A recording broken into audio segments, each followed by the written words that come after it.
서울 한복판의 대형 병원. 한 노인이 조용히 진료실을 나오는 순간 모든 것이 바뀌기 시작했다. 그냥 시키는 대로 하세요. 질문은 하지 마세요. 단 한마디. 그 말은 단순한 무례가 아니었다. 그것은 한 사람의 인생을, 그리고 한 병원의 운명을 송두리째 흔든 도화선이었다. 누구도 몰랐다. 그날의 환자가 그저 평범한 74세 노인이 아니라 그 병원을 세운 장본인이자 수십 년간 사람을 가르쳐온 이사장 최현국이라는 사실을. 그리고 아무도 예상하지 못했다. 차가운 진료실에서 피어난 한 간호사의 따뜻한 말 한마디가 의료계 전체에 던져진 거대한 파문으로 이어질 줄은. 이제 당신이 마주할 이야기는 단 한 번의 무시가 한 사람의 혁명이 되는 순간에 관한 기록이다. 이 이야기를 끝까지 읽지 않고는 절대 지나칠 수 없을 것이다. 어르신, 그냥 시키는 대로 하세요.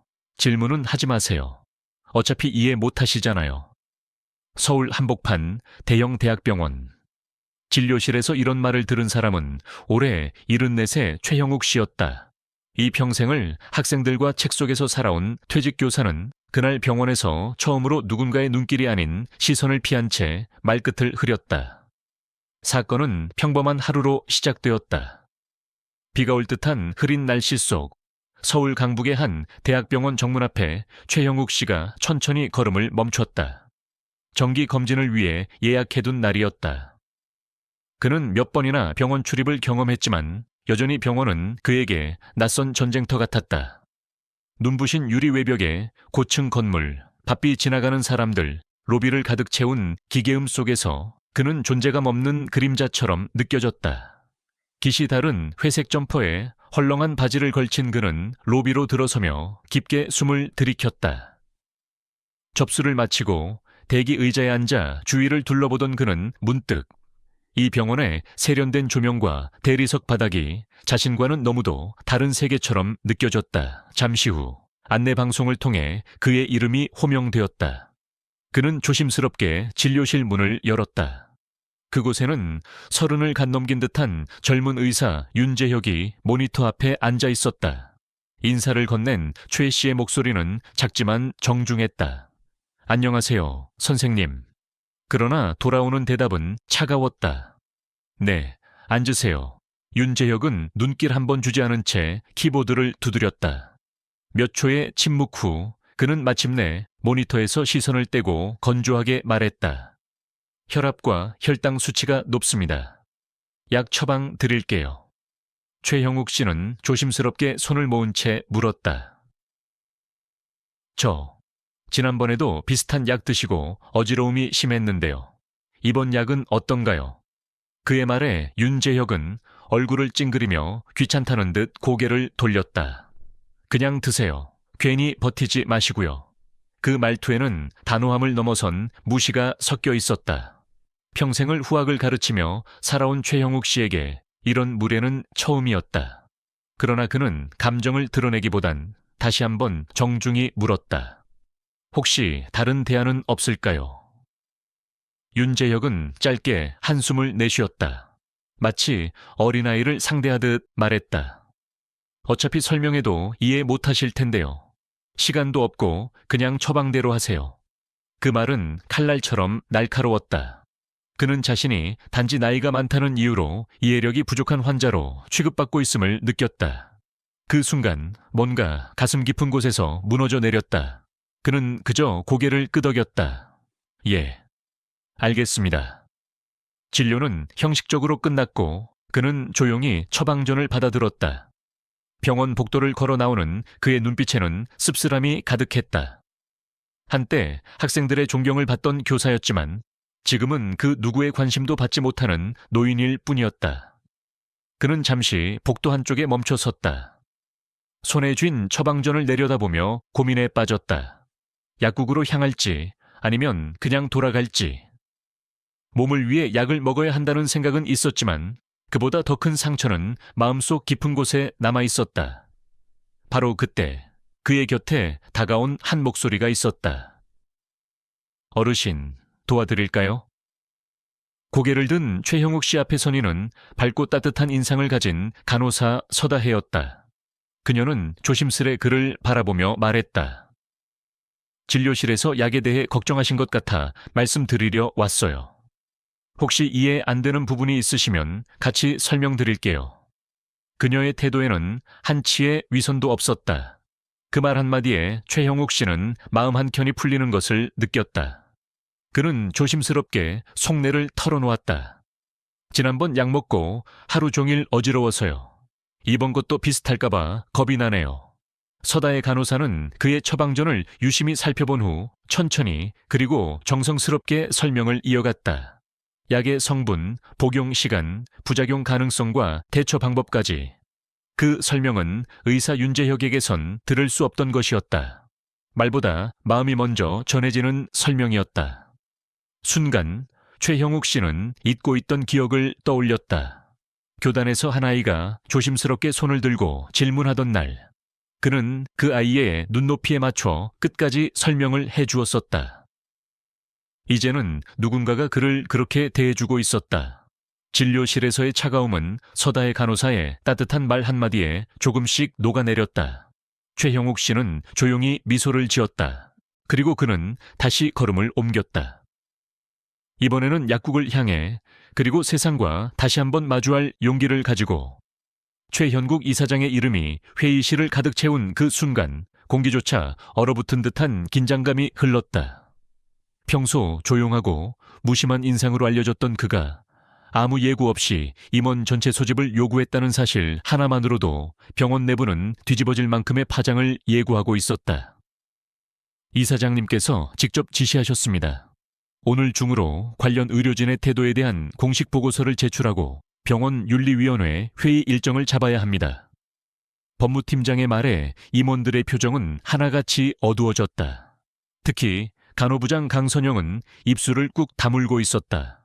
그녀는 이미 전날 서다의 간호사에게 있었던 상황을 대략적으로 전달받은 상태였다. 그러나 윤재혁의 태도에 대해선 구체적인 정황이 아직까지는 보고되지 않은 터였다. 설마 어제 외래 진료 중이었던 분이 이사장님이셨다니.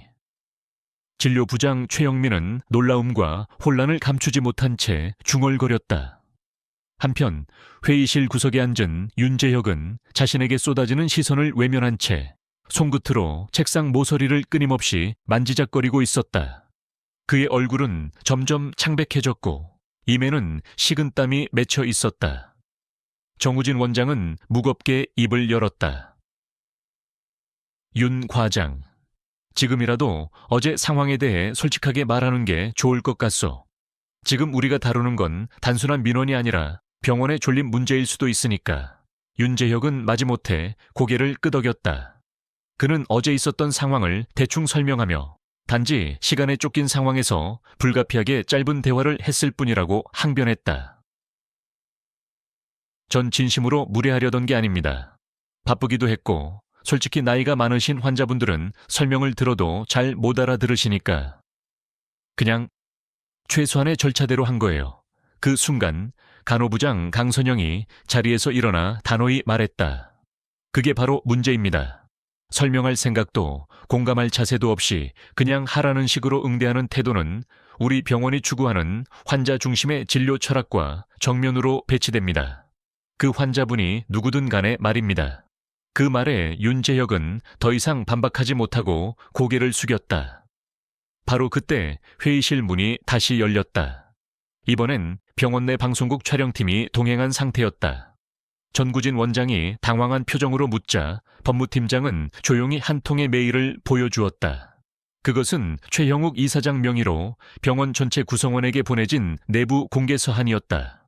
그 서한의 일부가 낭독되었다.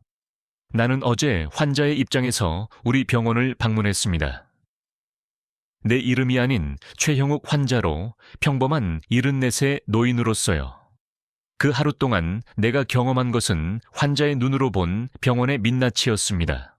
설명받을 권리를 박탈당하고 질문을 억제당하고 존재 자체가 불편해지는 순간들 속에서 나는 이 병원이 과연 사람을 위한 곳인가 돌아보게 됐습니다.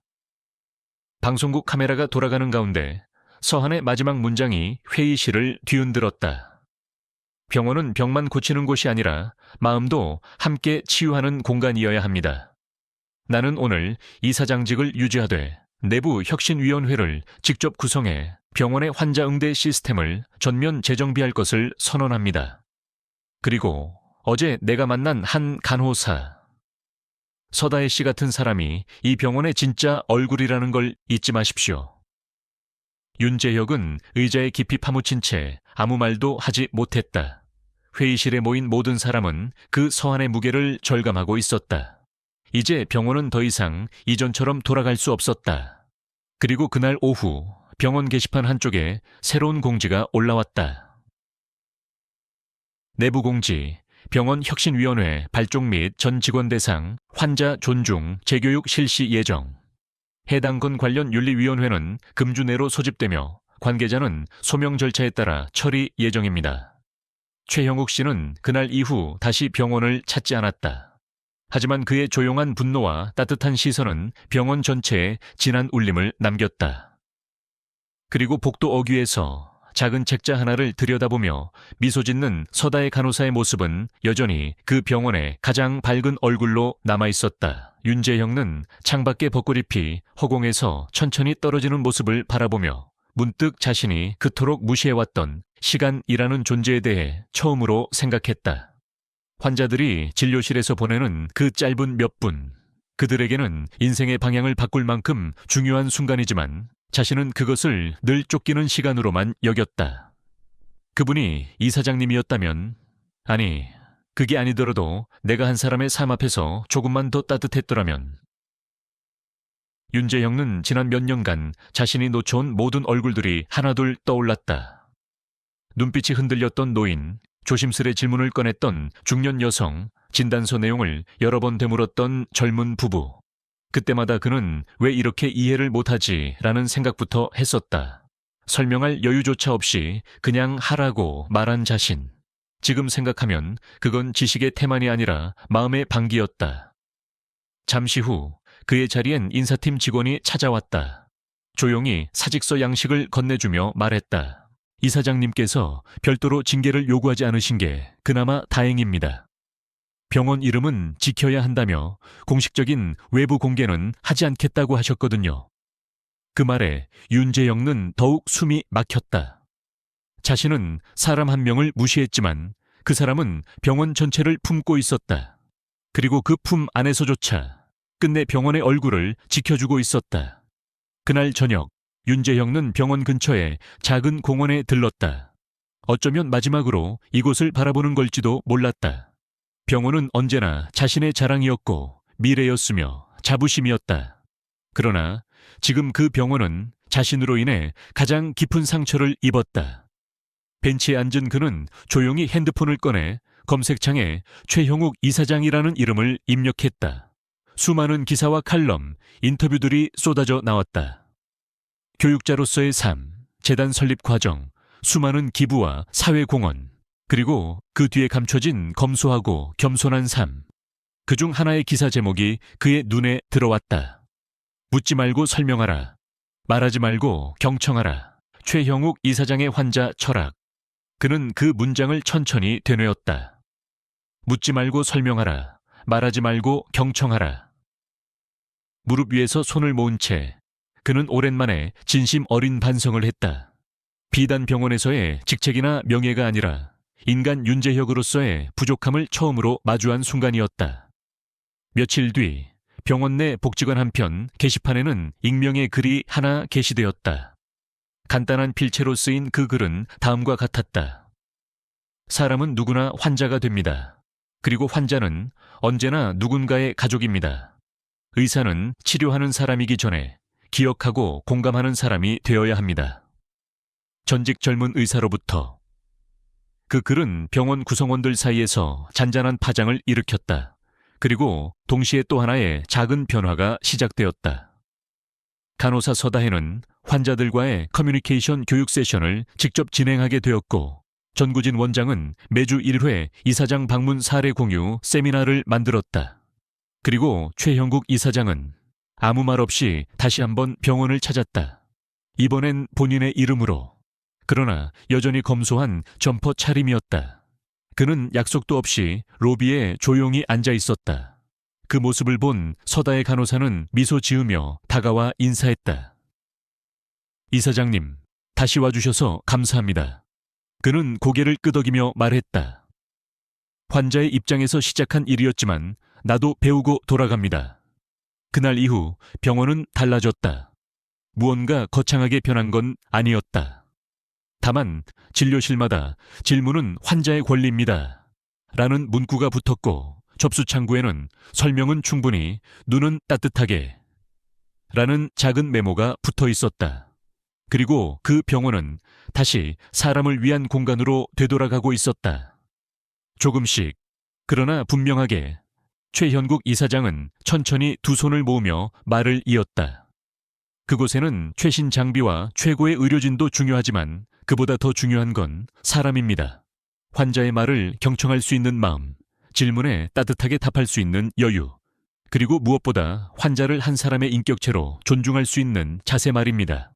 그의 말에 서다혜는 숨을 고르며 조심스레 물었다. 혹시 저에게 뭔가 부탁하시려는 건가요? 최영욱은 미소를 지으며 고개를 끄덕였다. 간호사님, 새로 설립될 의료센터의 간호행정 디렉터 자리를 제안드리고 싶습니다. 그 자리는 단순한 직책이 아닙니다. 환자 중심의 문화를 만들고 의료진의 마음을 환자 쪽으로 돌려놓는 시작점이 될 사람. 저는 그 역할에 간호사님이 가장 적임자라고 생각합니다. 다혜는 순간 말을 잃었다. 한 병원의 평범한 간호사였던 자신이 이제 막 28이 된 자신이 그런 제안을 받을 거라고는 상상조차 못했기 때문이다. 그녀는 작게 손을 흔들며 말했다. 그건 너무 큰 자리인 것 같아요. 저는 아직 경험도 부족하고. 전구진 원장이 그제야 입을 열었다. 경험은 쌓으면 됩니다. 하지만 환자를 사람으로 보는 마음은 배워서 되는 게 아니에요. 이 사장님이 간호사님을 선택한 이유가 바로 그겁니다. 서다혜는 깊게 숨을 들이마셨다. 혼란스럽고 떨렸지만 동시에 마음 어딘가에 희미하게 자신감이 피어나기 시작했다. 며칠 전 그녀는 단지 환자의 질문에 진심으로 답했을 뿐이었다. 하지만 그 작디작은 행동 하나가 지금 이 순간 누군가의 인생을 바꿨고 병원의 방향을 바꾸고 있었던 것이다. 잠시 후 그녀는 고개를 들어 이 사장을 바라보았다. 최선을 다해보겠습니다. 누군가의 작은 진심이 누군가의 하루를 바꿀 수 있다는 걸 이제 알게 됐어요. 최형욱은 그 말에 천천히 고개를 끄덕이며 말했다. 잘 부탁드립니다. 이제 진짜로 사람을 위한 병원을 함께 만들어 봅시다. 그렇게 서다혜는 조용히 그러나 새로운 여정의 첫걸음을 내디뎠다. 며칠 뒤 새로 설립될 의료센터의 개요가 언론을 통해 발표되었다. 이름은 현재의 의료센터. 현국과 다혜의 이름을 합쳐 만들어진 이름이었다. 그 사실을 아는 이는 극소수였지만 이름에 담긴 의미는 분명했다. 지식과 권위의 의학이 아니라 공감과 존중의 의료, 그 즈음 윤재형은 조용히 병원을 떠났다. 자진 사직 후 그는 어디로도 가지 않았다. 한동안 연락도 닿지 않았다. 그러나 몇 달 후 한 지방 소도시의 작은 보건소에서 그의 이름이 다시 등장했다. 누군가 무료 진료소에서 자원봉사를 하고 있다는 이야기가 퍼졌고 그 사람은 자신을 윤 선생이라고만 소개하고 있었다. 누구도 알아채지 못했지만 한때 수석 졸업자였고 누구보다 빠르게 출세 가도를 달리던 젊은 의사가 있었다는 것을 아는 사람들은 기억하고 있었다. 그리고 병원이라는 공간이 단지 병을 고치는 곳이 아니라 사람을 다시 배우고 다시 태어나는 곳이기도 하다는 것도 봄이 지나 여름이 올 무렵 서다혜는 현재 의료센터의 준비 사무실 창가에 서 있었다. 바람이 창을 흔들었고 그녀의 손에는 환자 피드백 보고서가 들려 있었다. 그녀는 웃으며 중얼거렸다.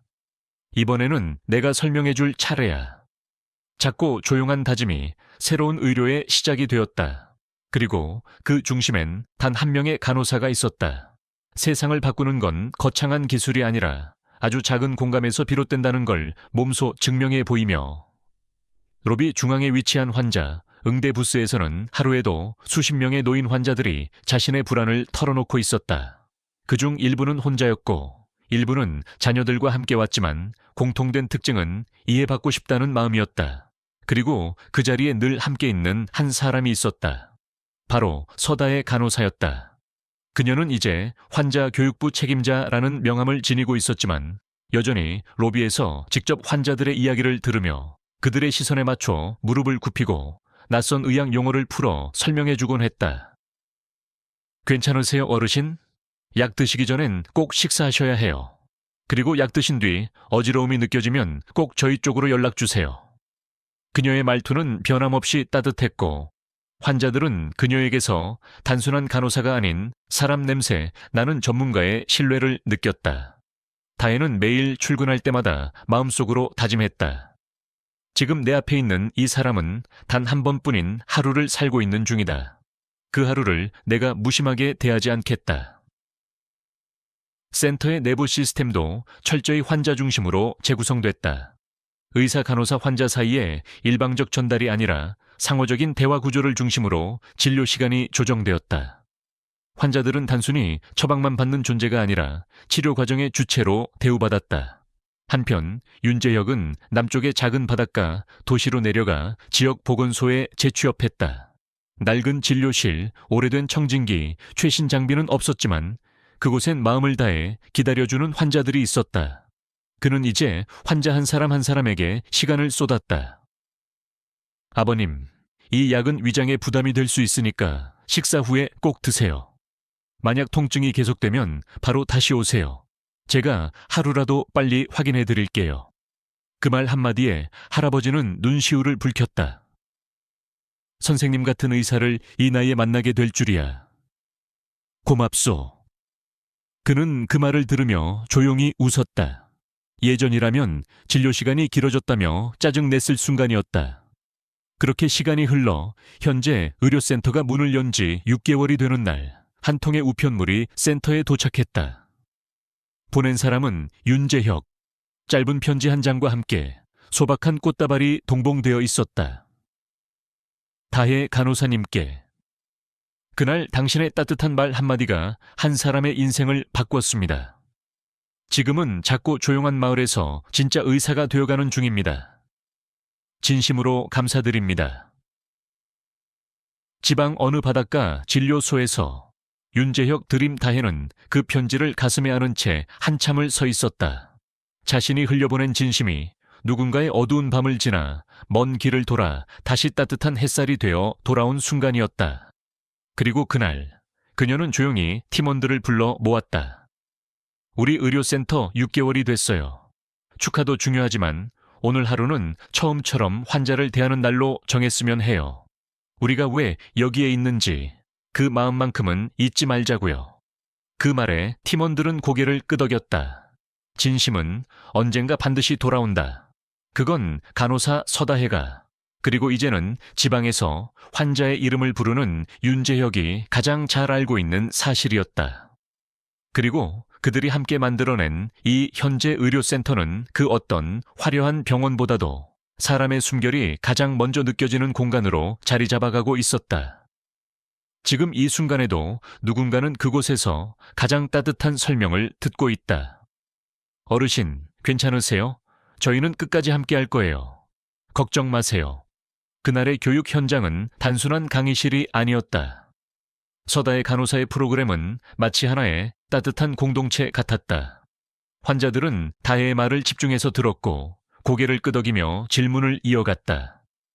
누군가는 노트에 꼼꼼히 적었고 누군가는 곁에 앉은 환자에게 내용을 다시 설명해 주었다.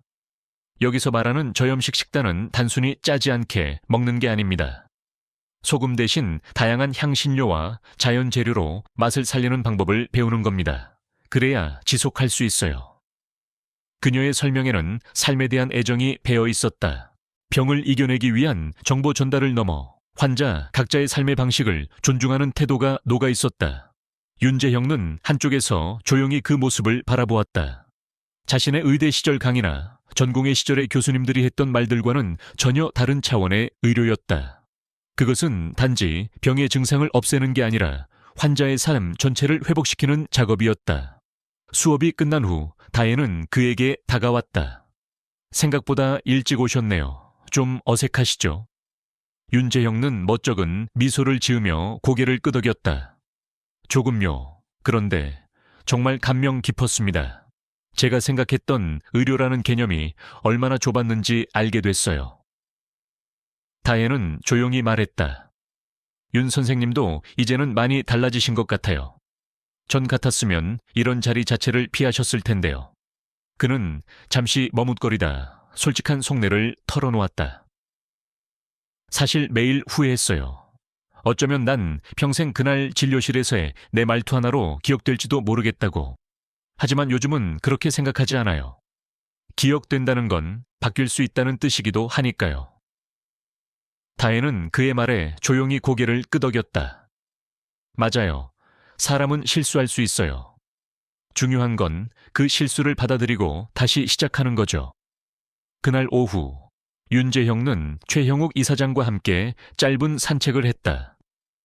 의료센터의 정원은 작은 연못과 벤치가 조화를 이루며 환자와 보호자들이 편안히 머물 수 있도록 조성돼 있었다. 이제는 어떤 병원을 만들고 싶으신가요?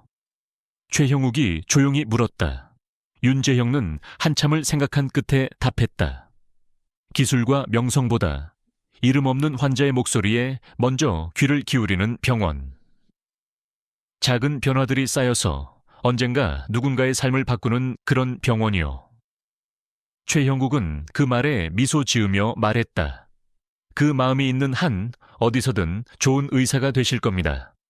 그 후로 윤재형은 의료센터의 교육 세션에 몇 차례 더 참석했다. 그는 새로운 의사교육 프로그램에 조언자로 합류해 자신이 겪었던 실패와 배움을 토대로 후배 의사들에게 태도의 중요성을 이야기하기 시작했다. 그리고 반년 후 그는 다시 서울로 돌아왔다. 이번에는 거대한 대학병원이나 대형 기관이 아닌 한 구립보건소의 내과 진료실이었다. 그곳에서 그는 이름보다 눈빛을, 속도보다 대화를 중요하게 여기는 의사로 거듭나 있었다. 진료실 문 앞에 붙은 작은 팻말, 그 위엔 이런 문구가 적혀 있었다. 모든 질문에는 대답할 가치가 있습니다. 당신의 이야기를 들을 준비가 되어 있습니다. 윤재형 내과 그 문장을 본 환자들은 안심하며 문을 열었다. 이제 그곳에는 과거의 무심한 의사가 아닌 진심을 담은 한 인간이 기다리고 있었다. 그리고 그 진심은 오늘도 누군가의 마음을 치료하고 있었다. 서서히, 그러나 깊이. 그날 저녁 식사 자리에서의 제안은 윤재혁에게 단순한 직장의 변화가 아닌 인생의 전환점이었다. 그는 여전히 망설였다. 자신이 과연 그 자리에 어울릴 자격이 있는지, 자신이 진정으로 변했다고 말할 수 있는지 확신이 들지 않았다. 하지만 서다혜는 조용히 그 옆에서 한마디를 건넸다. 윤 선생님이라면 충분히 해내실 수 있어요. 이미 많은 걸 바꾸셨잖아요. 그 말에 윤재형은 천천히 고개를 끄덕였다. 마음속 깊은 곳에서 처음으로 내가 다시 시작할 수 있다는 믿음이 싹튼 순간이었다. 그리고 그 믿음은 현실이 되었다. 윤재형은 센터의 신설 분원 중 하나에서 공감 진료실을 맡게 되었고, 초반에는 다혜와 함께 공동 프로그램을 운영하며 환자 응대 방식을 체계화해 나갔다. 그는 환자의 이야기를 차분히 들어주었고, 복잡한 의료 용어 대신 쉬운 언어로 설명을 바꾸었으며, 무엇보다 환자의 감정에 반응하는 태도를 몸에 익혔다. 과거 그가 환자의 말을 시간 낭비로 치부하던 시절은 이제 찾아볼 수 없었다. 그는 이제 환자의 손을 잡아주며 말했다. 천천히 말씀하세요. 다 듣고 있으니까요. 1년이 흐른 어느 봄날, 최형욱 의료센터는 전국에 총 5개의 분원을 운영하게 되었다. 각 분원은 저마다 지역 사회와 맞닿은 형태로 운영되었고, 환자와 함께 만드는 진료 문화라는 표 아래 꾸준히 성장하고 있었다.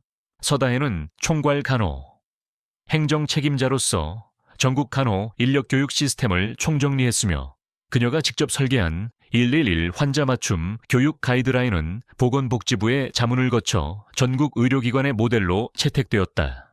윤재혁 또한 자신만의 방식으로 현장 의사들에게 영향을 미치기 시작했다. 그는 전국 순회, 강연과 후배 의사 멘토링 프로그램을 통해 공감과 책임이라는 진료 철학을 전파하고 있었고, 사람들은 그를 더 이상 실패한 젊은 의사가 아닌 환자의 눈높이에서 진료하는 의사로 불렀다. 최형욱 이사장은 어느 인터뷰에서 이렇게 말했다. 의학은 결국 사람을 위한 일입니다. 그리고 사람의 마음은 기술로는 치유할 수 없습니다.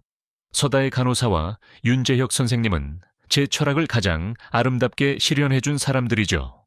그 말은 단순한 칭찬이 아니라 오랜 시간과 시행착오 끝에 확인된 신념의 표현이었다. 그리고 그것은 또한 작은 친절이 세상을 바꾼다는 것을 증명한 이야기였다. 진료실 한쪽 벽에 걸린 사진 액자 속에는 세 사람이 함께 서 있었다. 최형욱, 서다혜, 윤재혁. 그들 앞에는 사람이 먼저인 의료, 마음이 닿는 진료라는 문구가 선명하게 적혀 있었다. 누군가는 말했다. 단 한마디 말이, 단 한 번의 태도가 누군가의 생애를 바꿀 수 있다면 그것이야말로 우리가 의료를 시작하는 이유가 아닐까요? 그리고 그날 이후 누군가 병원을 찾을 때마다 조금 더 용기 내어 질문할 수 있게 되었다. 누군가는 내 이야기를 들어주는 사람이 있다는 믿음으로 진료실 문을 열었고, 또 다른 누군가는 그 믿음을 지켜주는 사람이 되었다. 이것이 바로 최형욱 이사장이 꿈꿨던 병원, 그리고 서다혜와 윤재혁이 만들어낸 변화였다. 그들의 이야기는 아직 끝나지 않았다. 왜냐하면 진심은 언제나 누군가에게 닿고 있기 때문이다.